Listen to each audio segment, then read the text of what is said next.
Welcome to today's conversation, Productivity 101. We're talking about how to be more productive with your time, with your schedule, with what your priorities are in your everyday life. Well, how you prioritize your health, of course, that's a most important. If you're not taking care of yourself, how can you do other things effectively, efficiently? It doesn't work like that. So I'm Coach Brian Prana. I've been a health coach for over 20 years, 2 decades. Back in 2004, got an exercise nutrition degree. From there, as a personal trainer for many years. I've owned 2 gyms for about 5. And I've been talking to people about health coaching, time management, stress management, nutrition, fitness, all those type of things. Everyday people juggling everyday lives to get themselves back in order. So thousands of conversations over a long time, and productivity is super important. Productivity 101, let's jump in. The agenda today, the content we're going to talk about. What are the key concepts of being productive in the first place? How to overcome roadblocks, unlock your potential. How do we get more out of yourself? Everyone wants to be productive. I can assure you and promise that. They want to have value wherever they're at in life, and it's great to be able to tap into that. And how do we actually tap into that? Strategies for peak output. Key concepts around productivity, we have personal and professional. With this, personal is the ability to efficiently and effectively complete tasks and achieve goals in your personal life. Think of managing your body weight, managing your family. I am 42. I have 4 kids. The oldest is a freshman, 3 in middle school, freshman in high school. So 15 to 9, 3 boys and a girl. It's very busy. Every night, my wife and I have a nightly meeting. I have a 10:15 alarm that goes off that prompts me to communicate with my wife. I have to take the lead on this because she's asked me to do it more than a few times. So I've set an alarm. It goes off. We have a conversation. I'm the one leading it, looking at her calendar. Who's picking who up, where, when, and what are we doing for dinner too? Those are conversations that we will have to stay more productive and not just run into, it's something, this happened and that happened, took longer and this, that, and then let's just go eat fast food for dinner. We just don't do that as a family. One, it's just cost prohibitive. I am in no means going to spend $50+ at McDonald's to feed my family for dinner tonight. This is not going to happen. Things like that of how do we stay personal, your relationships with people, and that's what you do with yourself even. Do you have time for hobbies or other activities that you do enjoy? On the professional side, the overall efficiency and effectiveness of a team, a department, an organization in accomplishing objectives. That's the whole point of a business. There's a mission statement and a service or a product that you provide and deliver to people in the form of a service or product. By being effective, by being productive, you can maximize profits in a good way while minimize effort, energy, and impact on the latter side of this. Productivity is the amount of work you can get done in a certain amount of time.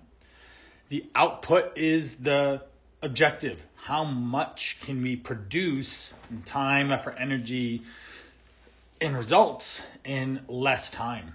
For me, my productivity is how much, in a sense, weight or life transformation can I get someone to realize in 12 weeks, 6 months of time.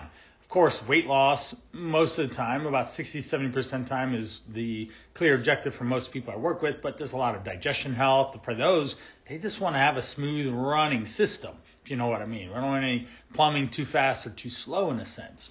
There's others that want to do sport performance. I've got a couple marathoners, triathletes, have cyclists that did a 24-hour mountain bike ride with me. Their productivity is how fast can they go in the least amount of time. And all of the conversations are built around producing that person's outcomes. what's the fastest road to success? Not fad diet fast, nothing like that, but quality, productive, building on sustainable habits and behavior change at its core. It involves achieving goals and completing tasks within a given time frame. You have a deadline and things need to be accomplished by this deadline. For me, I'm motivating, inspiring, encouraging, educating, guiding people to get to their goals and facilitate what that process is going to look like over the next 90, 26 weeks of time. Efficiency is how well do you use your resources, your time, and task gets done. That's a big challenge. Is quality of work and making sure people are efficient and effective. We'll go into some more of that. Focuses on resources utilization and minimize waste.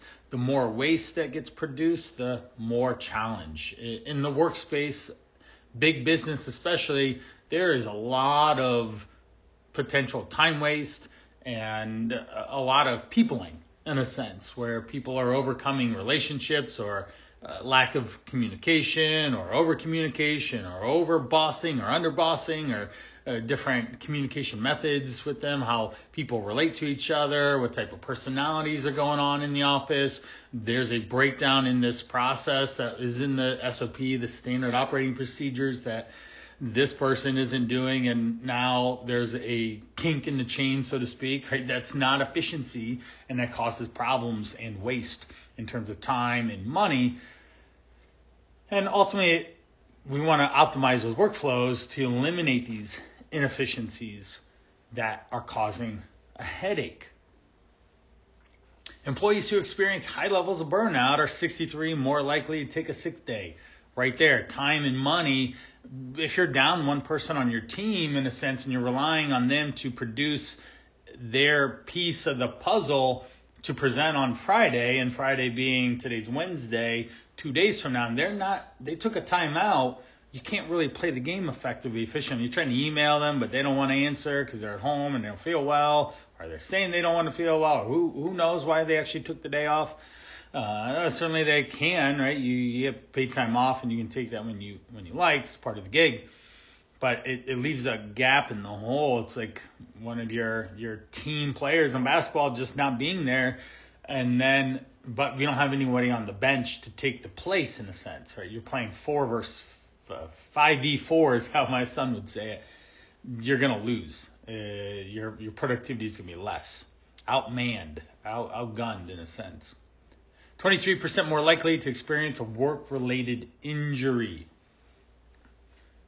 If you're in a manufacturing position and you're doing a highly repetitive job, I remember Tim was a gentleman, he owned a business that he would buff floors of grocery stores after. They'd clean the floor and buff it. It's a nice, shiny walk-in space, right? The entry space, all the aisles were just polished and shiny and really nice for customers to see.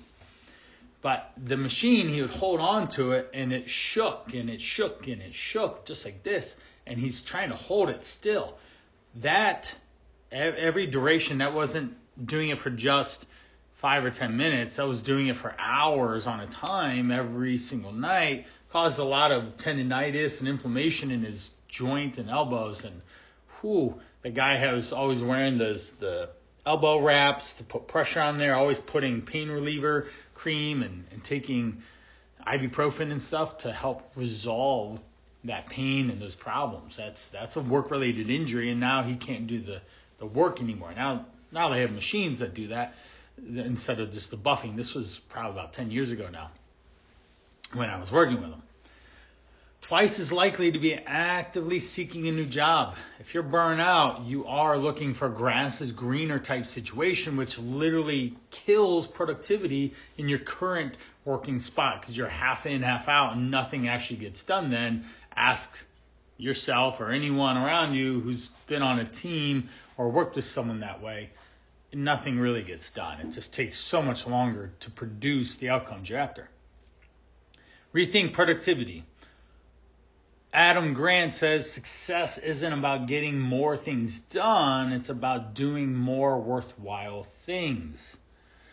If you can reframe how you think about your work, how you think about the activity that you're doing, about what's on your schedule, about the bigger picture outcome of what you're trying to produce, then, and you can pitch it in a way that is worthwhile, you can do a lot more. I'm helping people lose weight, to run faster, to prioritize themselves in their life, to create new lifestyles.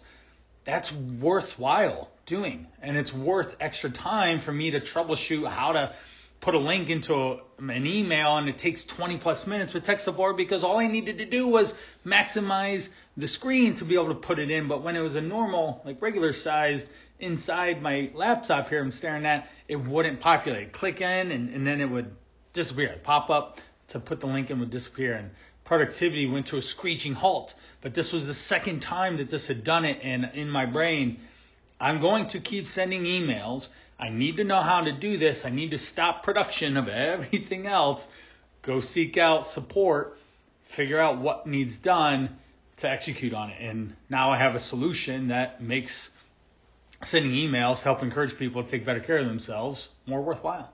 But it'll also keep me up later and keep me focused on doing the work day in and day out that way too. What are we saying here? Own the day rather than letting the day own you.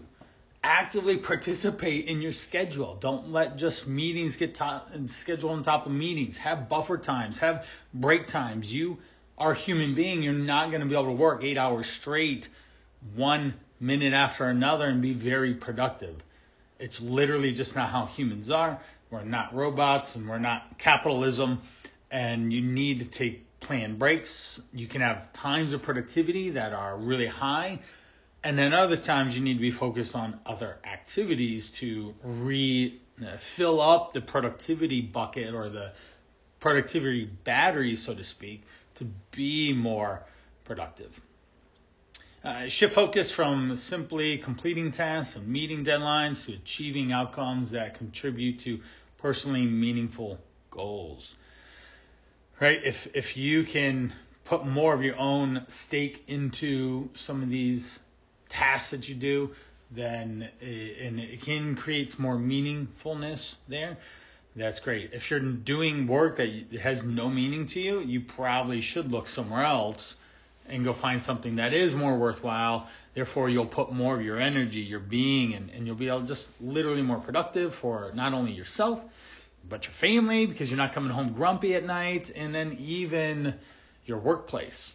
They're going to be a lot happier with your level of productivity and how much they're paying you and the time and the team members that you're with and the work that you're able to get done. We have two pictures here. The picture on the left, lethargic, lacks energy, struggles to remain focused. So you're listening in. It's a person at a desk, a computer, their head's laying on the desk, they've got a coffee, there's a low battery symbol above their head, they've worn out, and it is 12:20 in the afternoon. They've hit that midday slump hard. And then you have the other side, the much more energized, excited, knocks items off their to-do list. Now that's 9 a.m., and maybe it's a certain time of the day, but also if you are actively accomplishing what the tasks are in the day and you have a lot more structure and completion and you're getting validated, you're validating yourself, there's actual positive results happening here, you will have more energy throughout the day. The second half of the day won't be a slump fest because you're so tired and worn out, mainly from mental fatigue. Because that's a real thing. I can't tell you how many people have to figure out ways to get them mentally energized to go do the activity. Even though everyone knows you feel better after you work out or move your body, getting into the act of moving, even just changing your clothes can be challenging enough and send you to the chair or your couch or whatnot. Even so, this is Jose. I was talking with Jose this weekend on Sunday. We talked about the 4:30 p.m. What happens between 4:30 and 5:30 can almost make or break his evening in terms of productivity or accomplishing things. And yes, he just had a long work day and he was up since 5, but he can have some active time to rest and decompress and stuff. But what we spoke about was a fork in the road type moment. Option left. If he sits in this side of the couch, literally the same couch, left or the right cushions that recline and all, if he sits in the left side, it's closer to the refrigerator. It gets him in this mindset of Netflix and chill and eat too. Netflix, chill, consume in a sense, and he's gone for an hour, comatose in carbness and consumption of media. Whereas if he goes to the right chair, there's a lamp next to the desk, side table. There's opportunity to have a book to read. There's opportunity to do other activities that he's passionate about. He wants to write a book. Right now we're taking care of his health. He needs to lose weight so he has energy and productivity and can check this weight off because it's been decades of challenge that he's been trying to overcome. And we're making headway. At 4:30, we're engaging before that decision happening. What are you doing? Are we going left or right at the fork in the road? To get him actively participating, what his productivity level is going to look like for the rest of the night, basically. Because if he sits on the couch and consumes a Netflix, his abilities to be productive significantly shrink lower. Whereas if he does something that fills his cup back up by reading a book, writing some, or listening to some music, or just zoning out for 5 to 10 minutes, that can be enough to recharge his battery and get him into the evening because he has kids, his wife, he's also taking school, and one of his school classes is very late. It's on the West Coast, and it's just super late. He's up at 11 midnight taking class. So there's a great story. He's choosing if he's going to be productive or not based on where he literally sits. And it could be so subconscious for you. You always end up going left and always end up just consuming and not actually living and not being productive. Whereas on the right side, you're still consuming in a sense, but it's a rejuvenating consumption that actually gives you more. There's Jose. Let's chat. I'd love to see the chat box lit up, please. What factors affect your productivity in your life? Is it your schedule? Is it your time management? Is it your stress management? Is it your level of preparation? Are you prepared? Something as simple as packing a lunch and eating what you packed. It's so novel. Not really. It's such an important strategy to do to help keep you productive. You're not relying on the person down the hall to pick out what you're eating for lunch today because they decided that they were unprepared and they're going to go out and get some fast food or something and bring it in. Or for the law, if someone brings in donuts and you're like, well, I don't have lunch. I'm just going to have 2 donuts and call it. Good luck. Have fun with that. So we got one person here, so keep chatting it up. It usually just takes one person to spill the tea, so to speak, but their time, they're realizing that the schedule, if they're not looking at their schedule on a regular basis and being just mentally one step ahead of what's coming next, they're just not as productive for themselves.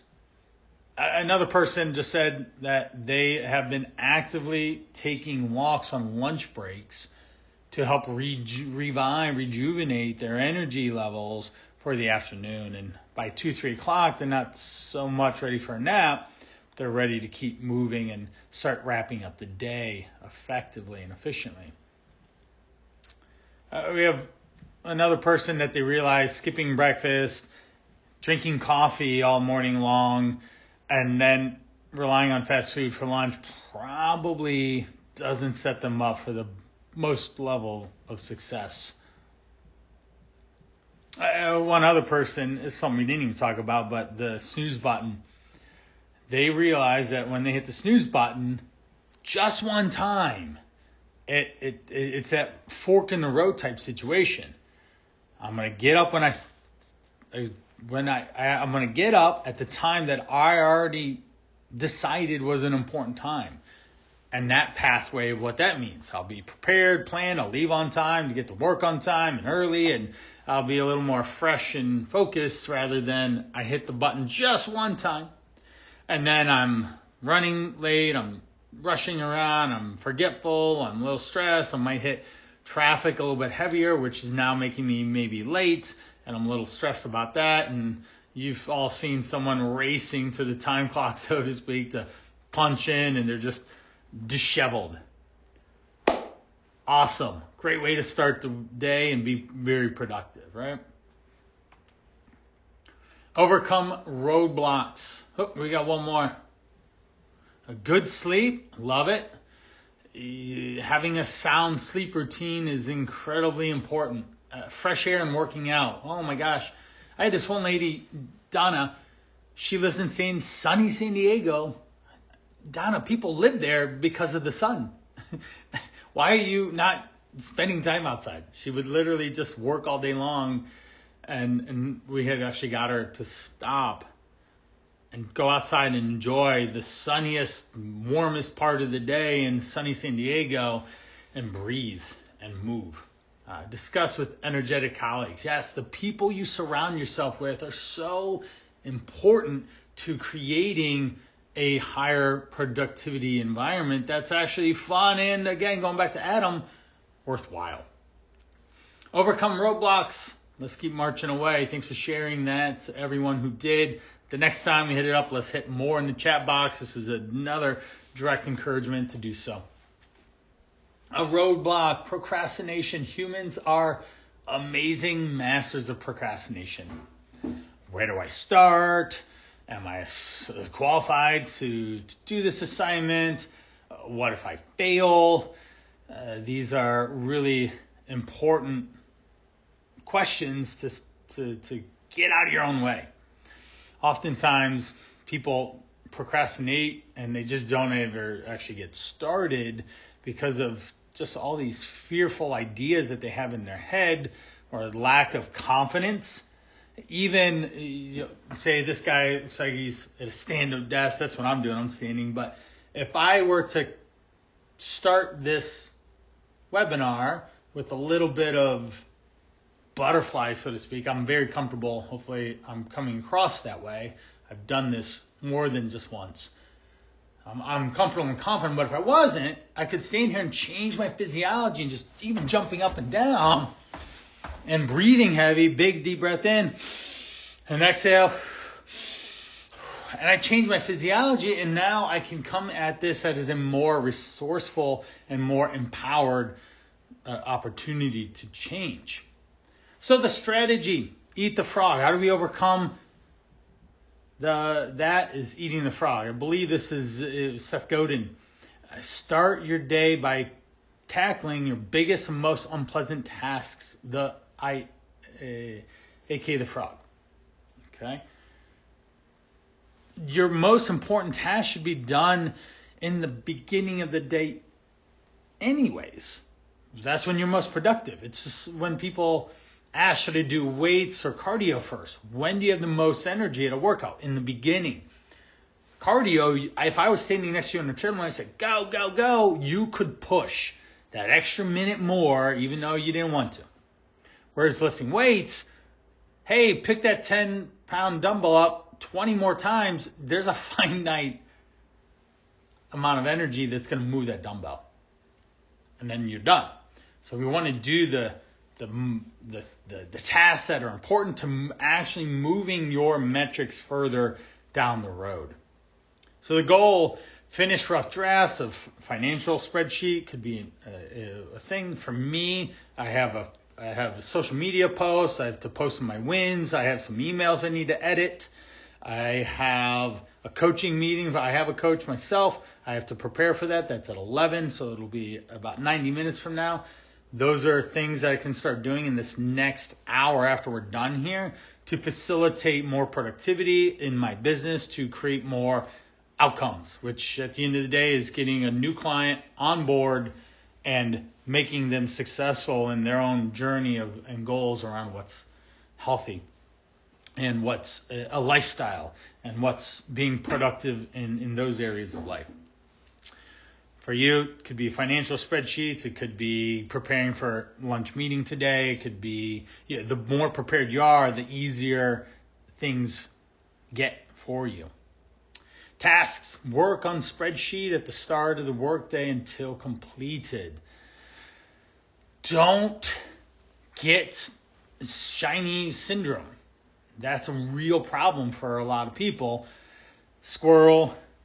Even for me, I even have a stopwatch timer. I don't have it with me now, but I bought one at the beginning of the year. I have a sheet that's not around here either because it's not relevant to this podcast or this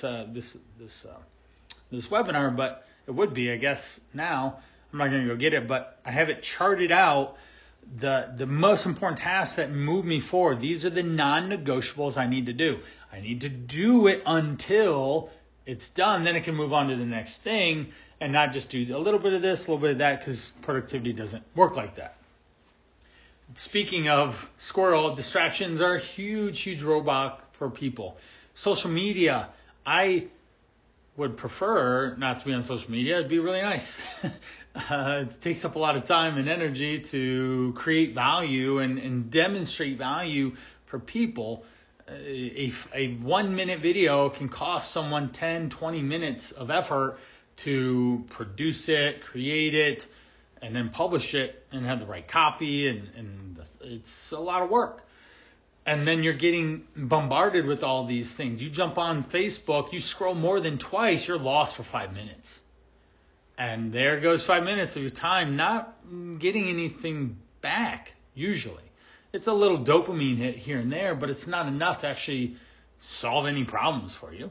You just slow down your ability to be productive. Average adult spends 8 hours a day interacting with media. That's a lot. 2.5 hours per day on social media. That's a lot. 1 to 2 hours a day on personal care items.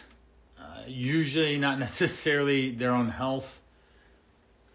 You're busy right there. What is that? 8, 10, 11, 12 hours of the day, and you have 16 total of the day. But then some people choose to sit and work longer, so that might extend their workday a bit more, work more like 10 or 11 hours instead of 8, and it just keeps going on that way.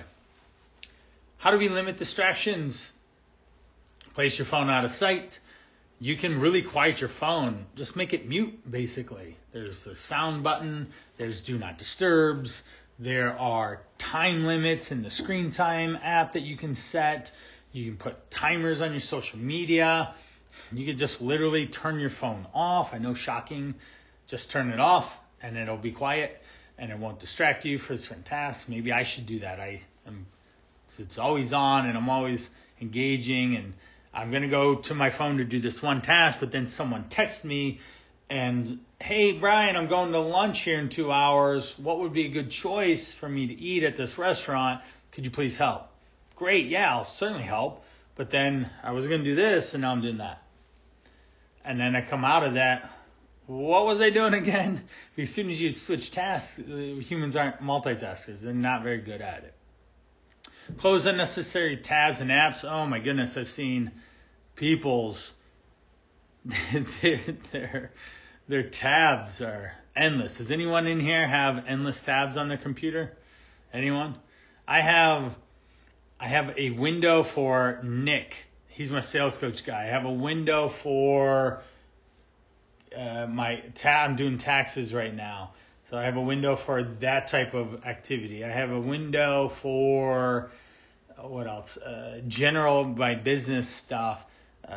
There's with, say, the emails that I'm writing and how my CRM, my customer relationship membership system. And so I'm in that management system doing that stuff. It's very busy. So hit up your chat box. Who's tons and tons. My wife, I love her to death, but she had 500 open tabs in Safari on her phone. She literally got to the point where Safari said, no, we're not opening another tab. Oh, babe, I love you. That's just what's going on here. That seems to be happening more as we grow older with that, especially with technology just being embedded in our lives. Go back 20 years, this isn't how we lived, and this is how we live now. It's very important to have respect for yourself around your screen and not let it potentially ruin your life, because it will. It'll take up a lot of time that you don't want it to. Silence the notifications. I had that one a moment ago. I had to silence my watch and put it on Do Not Disturb because I've gotten an email. I've gotten two emails. I got a Facebook, 3, a Google Calendar alert. So 1, 2, 3, 4, 5 things that have gone to notifications have gone to my watch. I had to turn that off. I didn't want to be distracted and keep looking at my watch while I'm trying to do this, right? Phone's on mute. My watch is on mute. My laptop doesn't give me anything. I don't want any notifications on this thing. If I'm on my laptop, it's work specific. I have enough time with distraction. I don't need it binging and chirping and buzzing at me. Lastly, is creating a dedicated work-free, clutter-free workspace. Clutter is a real thing. It will drown you if you have stacks and stacks and stacks of just not being clean, not being organized, not being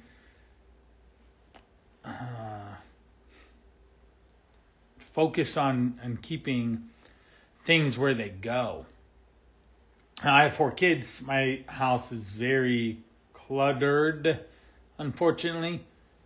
I'm staring at a Barbie dream house here, and there's Barbies all over the place right in front of me. And that's fine for now because my daughter's 9. I imagine by 12 I'll be sad when there's no more Barbie dream house and there's no more clutter to step over, or wonder why all Barbies, the Barbie jet's right behind the computer here, and it's crushing 3 Barbies and a Ken right now. If you're a parent, you know. But if you keep your house clean, or the effort is there to keep it as clean as you can, then it makes it better for you.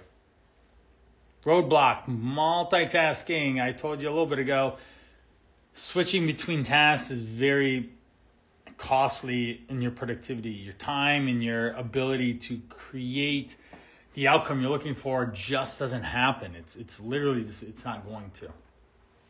Your brain has to keep shifting from one focal point to another. You might think that you're good at, and you might have some competency, but there's very few people that can actually do it.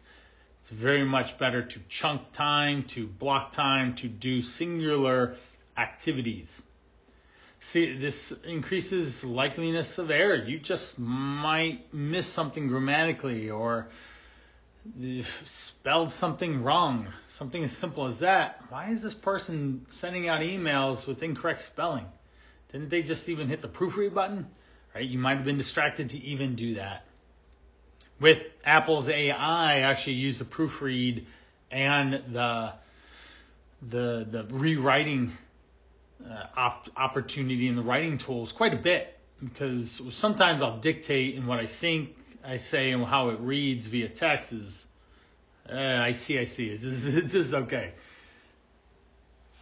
But if I proofread it, then it fills in the gaps and makes sure it doesn't sound just wrong, or rewrite it to make it more coherent or more in line with an appropriate text response. I text a significant amount every day, and that keeps, I just need to make sure I do that. That's something that I got called out on. A lady went and read my post that I made, say, hey, can you look at this? And she did, and she said, this isn't very legible.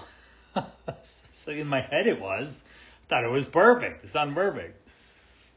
All right, causes cognitive overload and decreases work quality. Too many tabs open in your brain, right? That's a real thing. So we talked about time blocking, define your priorities, what I want to accomplish, then set a timer. I have that timer that I will set and I will see it counting down. Parkinson's law says that the amount of time that you set for an activity is about how much time you'll allow for it to get done. If I'm going to set 20 minutes to do social media, I'm rushing to get it done in the most effective, efficient, and productive way because I'm hyper in tune to accomplishing that particular task. And social media posting is just a task that I have to do regardless of how much I do or don't want to do it. Because if you don't know who I am and you're looking to lose weight and somehow you heard about me, you can go look at my social medias for years and see, oh, this is what Brian does. He talks about health, fitness, nutrition, lifestyle type things, and that creates instant rapport, authority, expert advice. You'll get a lot of value reading the post. You'll think differently. Perception often is one of the biggest things I'm after to change with people. Allocate time blocks, avoid task switching, set boundaries. Make sure that if someone knocks on your door, you politely say, hey, that's awesome. I can definitely help you, but 4 o'clock is going to be the best time that I can do that. Can we schedule then? And there you go. You're not saying no to that person, just not right now. I need to do XYZ for me, and then I can help you then. Optimize energy levels. You'll be able to be more in control of your own energy, and then taking strategic breaks in the day is really important. Again, walking on a lunch break is so pivotal and so underrated for you to rejuvenate yourself, get some fresh air, as one of the comments were earlier. Roadblock prioritization. If you don't have a to-do list, I have a to-do list all the time. I'm always writing on scrap papers. My wife loves it. She absolutely loves when I am writing little papers and just leaving them everywhere. There's that cleanliness, clutter-free type environment there. But writing things down for me works really well. I've tried apps and such, and it's just something else to check. And I just don't do it. I have a book, again, book's upstairs. It's a binded book that has page after page after page of written tasks of things that are important to me. I even busted out highlighter to highlight these things, to focus on them so I can accomplish what's important. So not prioritizing, failure to prioritize tasks leads to inefficiency and lost focus. You just forget. You literally will forget where you're at. May spend time on low-value tasks for too long, and also neglecting other important tasks that need done more promptly. Result in increased stress and difficult meeting deadlines, right? You just get behind. How do we solve that? Well, I love this, the Eisenhower matrix. It's wonderful. We have important and urgent, which is so important for you to be paying attention to. Those are the things that you do first and foremost in the day, the most important tasks. These things have to get done. For my clients to live a healthy, successful lifestyle, the urgent, important tasks of doing that is drinking enough water, moving enough steps with activity and exercise, getting a reasonable amount of sleep, eating protein and vegetable type meals that aren't too heavy in calories but are high volume of high quality nutrition. Those are the basics that will get someone into really good health and get their waistline back down to normal. Now, if it's urgent but not important, and that person walking into your office and knocking on the door, hey, I need your help with something, great. Well, that falls into the urgent, the important but not urgent. We're going to schedule that. So it's important this person needs your help. They're knocking on your door, and we need to schedule that to another time so you can be a little more strategic with your capacity, not, again, task jump from one thing to the next. If it's not important for you to do, but it isn't urgent, then maybe you get someone else to do it. You delegate it to a team member, this is something that that I need to work on in my business is finding what's most important and then what are the important but not urgent, and how do I delegate and schedule things appropriately. Therefore, I stay productive in all the time that I have. If it's not important, not urgent, we delete it. It's gone, deleted. We don't need to make that part of your tasks, and just move on. Let's chat. What are you the least productive at? When are you least productive in the day? What strategies can you use to stay motivated? Or even just staying productive or staying in action? Love to hear the chat box start lighting up with red dots. People typing things out. We'll give you a second. While we do that, when am I least productive? If I sit too long. I like to stand, I like to move. If I'm sitting too long and my body starts to get tight and ache and I feel restless, I want to move my body, I definitely prefer standing and moving.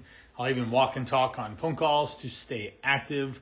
And I even have planned exercise breaks in the middle of the day. I'm going to be going out with my buddy Chris. It's 60 degrees out today in sunny Ohio. We're going to go run, take advantage of the weather, and really maximize the capacity. Someone else says that 2 p.m. slump. Yes. 2 p.m. is very much a time where productivity grinds to a halt. More often than not, you're over-caffeinated, you're underfed with quality food, you're over-caloried. You ate something that has a lot of calories but not very filling, and then this fatigue shows up for you. Obviously, it's a big problem. What a strategy that you can stay motivated with? Well, one person is just make sure they stay hydrated and they have walking breaks. So every hour they take 5 minutes to hydrate, move around the office, and just get some blood flow going. That's really great because you could do just something as simple as 5 minutes can really reset the next 50 as you get settled back into the work mode and be actually productive. Another person is saying, hey, when meetings are structured and organized, I feel way more motivated and way more productive. And we're not just endlessly chatting about the weather or other things that aren't productive at all. Unlocking your potential. How do we get more out of you? More productivity, more effort. Check this out. Calculate your interruptions. This is shocking.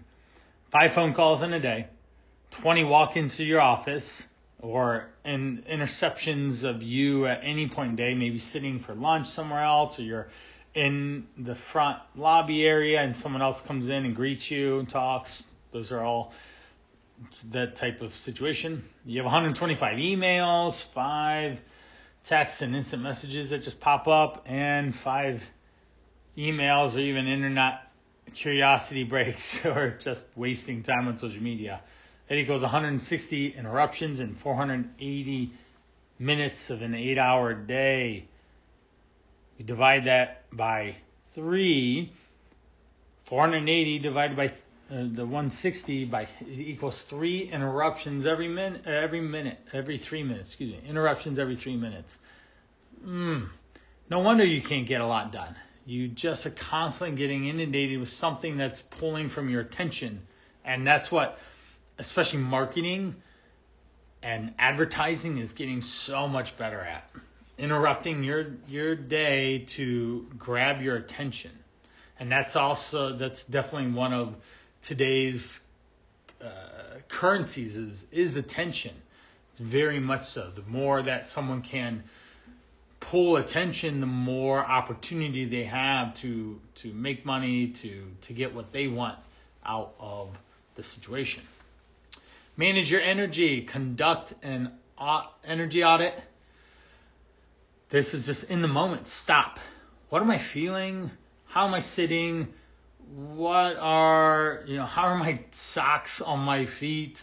You can create some awareness around your body and your energy to create more of an internal assessment of where you're at.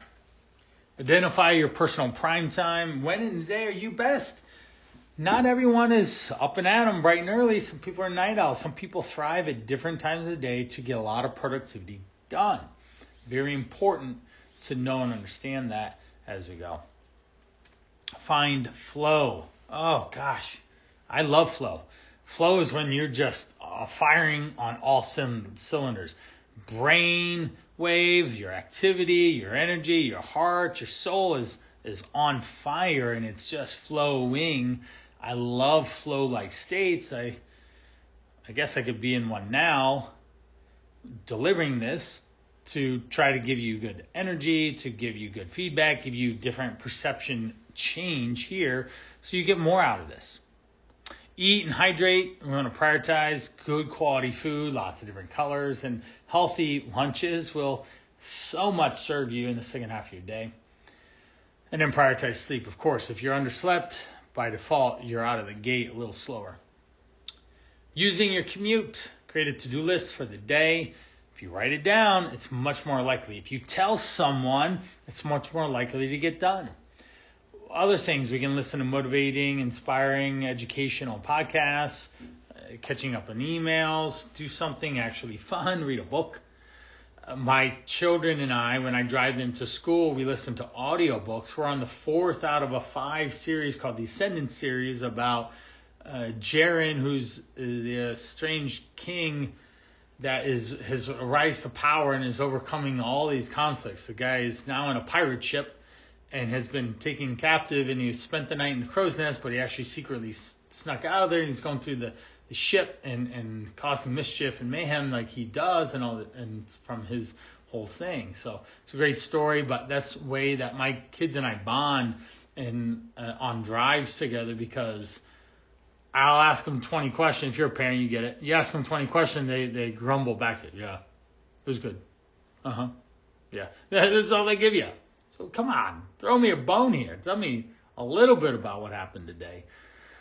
So I forego that painful process and we just listen to books. And it's a good fond memory that we'll have years to come.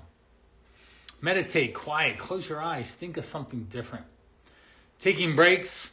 Workers who took a lunch break every day achieved higher on a wide range of engagement metrics. It's true. It's a real thing. Brain uses more energy than any other organ in the body. High brainwave states only last for 90 minutes. I could only present for so long before I personally wear out. And then everything ends up being much lower energy. I exit that flow-like state. I can't produce on the same level. I need to refresh, replenish. That's humans taking a break. Detects depletion and downshifts toward lower brainwave activities for a break. You find high energy tasks, you do it certain times of the day, and low energy tasks you do at others.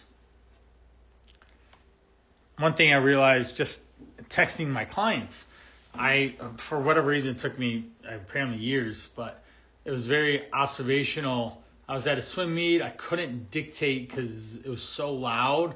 I'd try and talk to my phone and it wouldn't pick up any words. I swipe. I don't text. I swipe. It took forever to answer text messages. Oh my gosh. I felt like I was answering text for 2 hours. Why is this taking so long? I realized then, if I'm going to reply to 40, 50, 60, 70 text messages, I need to do it talking. I can do it way faster. And I even listen to the messages if they're above a certain amount of characters or sentences to quickly gain the information that's there and then give feedback. So it's just finding better ways to do the work. So what are ways that you can unlock this potential? Well, plants, having green. Humans love green. They love being outside. Stare outside, have a window. Be ergonomic. Make sure that your desk, chair, workspace is appropriate to your working situation. Right now, I have my desk. I have 2 chairs on each side that I can move and lean and wiggle my body. This is helpful. I do sit down sometimes at work, but I like standing more. Desk lamp, you have proper lighting. Water bottle, my 40-ounce water. This is my 3rd or 4th time chugging. My goal is to get one of these done before noon, one before dinner, and then if it was a hot, sweaty, or a really active day, get another one in before bed. I try and stay really hydrated because I move a lot and I just want to take care of my body. Calendar right now, there's seltzered water and tea. It's a great combination. It's been very good. It's actually the first time I've done that combination. We have a soda stream. It makes water way more fun. Calendar. Looking at it, optimize it. I had literally yesterday set up my calendar to have a bookings on it so people can book the call for a conversation with me. Notepad planner. We're looking at the notepad, writing things down, making sure you have a good system. Pomodoro technique. This is a technique that is built around time. You pick a task, you set the timer for 25 minutes. I have a timer. I work as hard as I can for 25 minutes. I take a 5-minute break, and then I keep working through that cycle. If you can stay in that cycle, you will get incredibly focused outcomes, productive abilities to make progress. And then every so often you need a longer break. That's where the 15, 30-minute break, walking break comes in to just completely do something different. So 2 minutes, fill up water, go to the bathroom, walk around your workspace, breath, catch your breath. Deep breath in, deep breath out type thing. A 5-minute break, stretch your body. Have a little quick snack. Sing, dance, move. Listen to some uplifting music. One song is 2 to 4 minutes usually. You can get something that can get your head banging, and music really changes your physiology. 10-minute break, sit outside for some fresh air. Take a walk around the block, call a family member or a friend. All very, very important to do and to have available there. To have time aside. Another productivity, the 2-minute rule. If it takes less than 2 minutes to do it, send it now. Send the email, schedule the meeting, clean up the desk, get it done now. Don't let it hang over you and just take the trash out. Yes, just take the trash out. Don't let that be the thing that slows everything else down. If it does take longer than 2 minutes, then maybe break that task into smaller chunks of time, like healthy eating. We can even oftentimes, a very simple strategy for people is pack a large lunch that serves 2 meals. Eat half around lunchtime and half later in the day. 1 preparation, 2 meals, easy, enjoyable. You don't have to think about it. You just do it, and then you can stay more energized on healthy food. Just write down a proposal. Start with 2 sentences. Use ChatGPT. Everyone's doing it. Learn how to use that to help organize your thoughts and get things started for you as well. The Kanban method. I actually like this. I don't do it, but I would if I had a workspace that, and I would have my to-do list and post-its, work in progress, validate category, and complete. So we have 4 columns. The top of the first one is the to-do list. Have all the items that need done. Work in progress, working through each of those. We want to validate, make sure that they're getting worked on and doing, or with whoever you need to do it with, and then check off if completed. Take a few minutes to create a 3-column grid labeled to do, doing, done. Again, just have 3 columns to help move post-its through to help you manage and stay organized this way. In conclusion here, wrapping up on time, prioritizing productivity improves efficiency, enhances well-being. Hope that you have taken that away. Just even say Jose's experience of sitting on the couch on the left side versus the right side makes a big difference in how productive he is. It is not about doing more, but rather more worthwhile things, as Adam says. Overcome challenges require implementing effective strategies. Challenges are hard. Life is full of them. We're experiencing a couple these days, a lot more than normal. What are your effective strategies to navigate some of the situations that are happening in work and in life? Self-care is essential to preventing burnout and increasing productivity. Very important there. You have to take care of yourself. If you're not taking care of yourself, you are already dampening your abilities to produce. So I want to thank you for your time today, everyone who inputted into the comments. I really appreciate that. There'll be more comments below. Reach out to me, to us here. And I thank you for your time, your effort, your energy today, and hope that you're able to take some of these things on the road, on the go with you, and make yourself way more productive this week and next, and continue doing it. So thank you.